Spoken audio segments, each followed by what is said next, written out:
Yeah, You I know, heard you mention this on Eclipse's show as well, and it's interesting the way that you end up framing that there because I study a lot of Canadian hip hop, and what you end up seeing in a lot of these kind of localized communities is kind of the same thing. You have in the late '80s, mid '80s, to even throughout the kind of the '90s, in many regards, is people aren't really putting down recorded material, so there's nothing that really kind of documents it on wax to say, hey, we right, were here doing this. But they were around, right? They were freestyling at house parties, they were going to right. ciphers in the park, they were very involved in the community. And I think it's dishonest to say that there wasn't a community there, because there most certainly was. And I think that community also was not only vibrant and It's colorful and alive, but it was right. It was culture. it It was was a community. very significant. Yeah. It's just that, industry, and and I noticed that too. And I mean, I guess it won't be the most populous thing to say in the music industry, but because I guess they always want to have a date. Oh, it started here. But I mean, the facts be that I mean, there was a lot of hip hop going on in that era, and it's just undocumented. And then it was like a lot of the artists went to prison,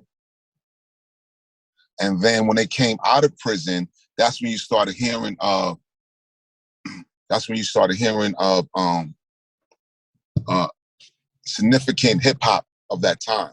But they had to Sure. like do their jail time and then come out of jail, and then you hearing their stories. Yeah, I think there's a folklore element to that as well, right? Like once the myth is kind of put in place that hip hop started in the South Bronx, and you have these like origin stories that are told time and time again, it just kind of gets cemented, right? And then books are written, and it kind of becomes the legacy that's set in stone, that folklore kind of myth. But it's yeah, as you would have said, there would have been a community aspect that probably stretched far beyond the South Bronx. Right. And then you got to understand, like, at that time, Brooklyn was the most craziest place you want to walk into. Like, you cannot walk into Brooklyn if you're not from Brooklyn. This is when Brooklyn really, the catalyst of what Brooklyn is, right, is known for. You know, Brooklyn, like KRS said in his song, the dreads from Brooklyn were crazy. People from Brooklyn, the crime was just so ridiculous. It was so at a high level that the Bronx could not walk into Brooklyn. Brooklyn would be everywhere, but you could not walk into Brooklyn if you're not from Brooklyn. Sure. So it would be hard for those original Bronx artists to come into Brooklyn and experience the hip hop in Brooklyn.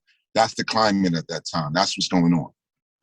Yeah, and even if you think about major kind of events that get contributed to that original origin story, so things like the blackout, '77 Right.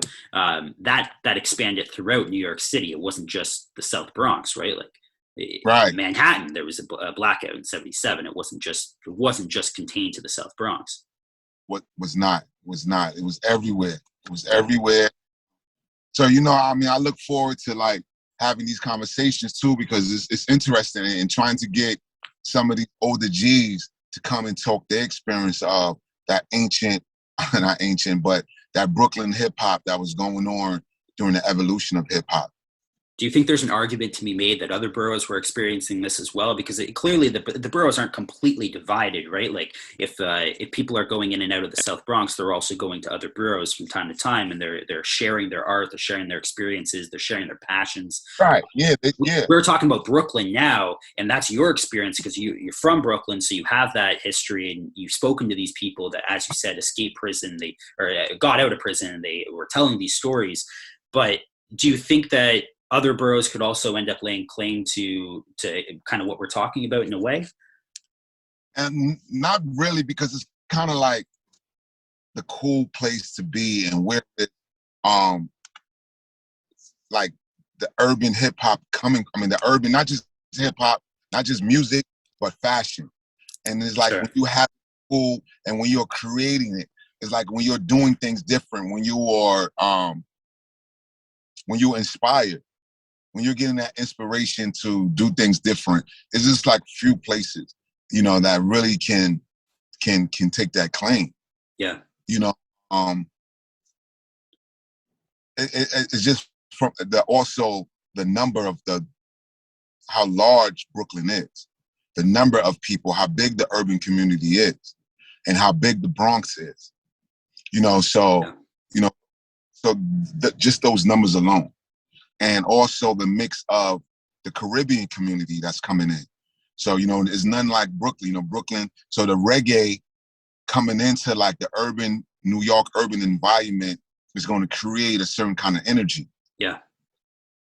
You know, so those elements have to be there too, which give that good mix, you know?